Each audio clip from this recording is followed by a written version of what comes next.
The Masque of the Red Death by Edgar Allan Poe. The Red Death had long been feeding on the country. No sickness had ever been so deadly, so great a killer, or so fearful to see. Blood was its mark. The redness and the horror of blood. There were sharp pains and a sudden feeling that the mind was rushing in circles inside the head. Then there was bleeding through the skin, though it was not cut or broken, and then death. The bright red spots upon the body, and especially upon the face of the sick man, made other men turn away from him, afraid to try to help. And the sickness lasted, from the beginning to the end, no more than half an hour. But Prospero, the ruler of that land, was happy and strong and wise. When half the people of his land had died, he called to him 1,000 healthy, happy friends, and with them went far away to live in one of his palaces. This was a large and beautiful stone building he had planned himself. A strong, high wall circled it. This wall had gates of iron. The gentlemen, after they had entered, brought fire to heat the iron of the gates to make them close so firmly that nobody could open them. Here they could forget the sickness, the Red Death. They would leave the outside world to care for itself. Prospero had supplied everything they needed for pleasure. There was music, there was dancing, there was beauty, there was food to eat and wine to drink. All these were within the wall, and within the wall they would be safe. Outside the wall walked the Red Death. It was near the end of their 5th month here that Prospero asked his friends all to come together for a dancing party, a masquerade. Everyone was asked to come dressed in fine clothes and with his eyes, or perhaps his whole face, covered by a cloth mask. It was a scene of great richness, that masquerade. There were 7 rooms in which Prospero's friends danced. In many old palaces, the doors can be opened in such a way that rooms like these 7 can be seen all at the same time. In this palace, it was different. Little more than one of them could be seen at one time. There was a turn every 20 or 30 yards. To the right and left, in the middle of each wall, was a tall, pointed window. The windows were of colored glass, of the same color that was used in each room. The first room had blue cloth hangings on the walls, and blue were its windows. The second room had wall hangings of that blue-red known as purple, and here the windows were purple. The third was green, and so was the glass of the windows.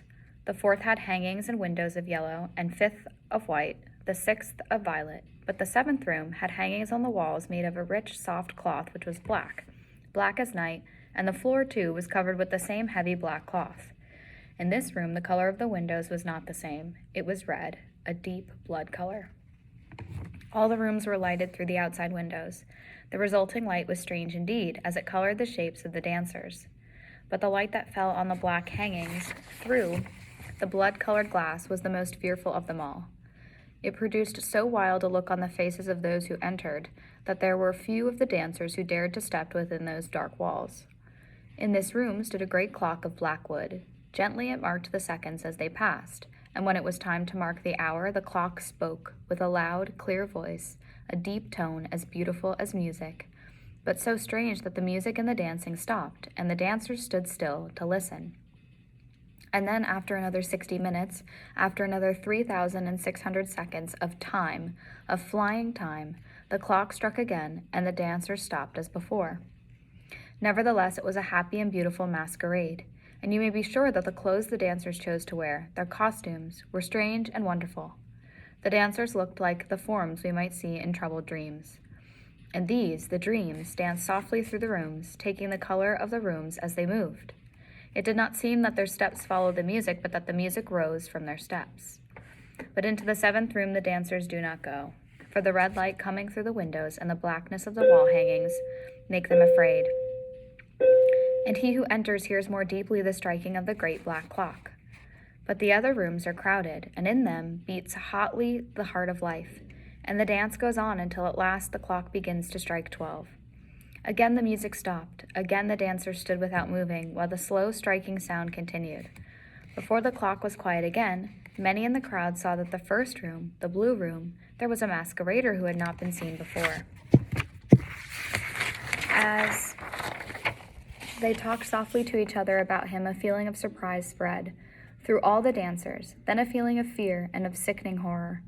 In such a group as this, only a very strange masquerader could have caused such a feeling. Even among those who laugh at both life and death, some matters cannot be laughed at.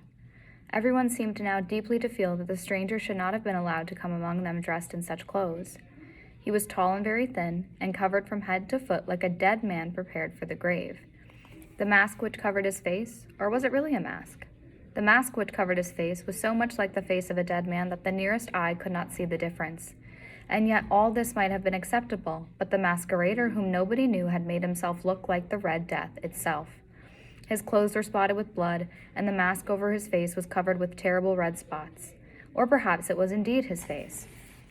When Prospero looked upon this fearful form, he was first filled with terror, and then with anger. "Who dares?" he cried. "Take him, seize him, pull off his mask, so that we may know who must hang at sunrise." Prospero stood in the blue room when he spoke these words. They sounded through the 7 rooms, loud and clear. At first he spoke of some of the dancers started to rush toward the strange masquerader. But they stopped, afraid, and no one dared to put out a hand to touch him. The stranger started to walk toward the 2nd room. He passed within a few feet of Prospero, who stood still, surprised. And while the dancers moved back from the center of the room, the stranger moved quietly, without being stopped, with a slow and measured step, through the blue room to the purple room, through the purple room to the green room, through the green room to the yellow, through this to the white, and then to the violet room. As the stranger was entering the 7th room, Prospero suddenly and angrily rushed through the 6 rooms. No one dared to follow him. He held a sharp knife high over his head, ready to strike the stranger. When he was within 3 or 4 feet of the strange masquerader, the stranger turned and stood silent, looking firmly into Prospero's eyes. There was a cry, and the knife dropped shining upon the black floor, upon which a minute later Prospero himself fell, dead. The dancers then rushed into the black room. The strongest of the men tried to hold the masquerader, whose tall form stood beside the black clock. But when they put their hands on him, they found inside the grave clothes no human form, no body, nothing. Now they knew that it was the Red Death itself that had come in the night. One by one the dancers fell, and each died as he fell. And the fires died, and the clock stopped, and darkness and decay, and the Red Death ruled forever over all.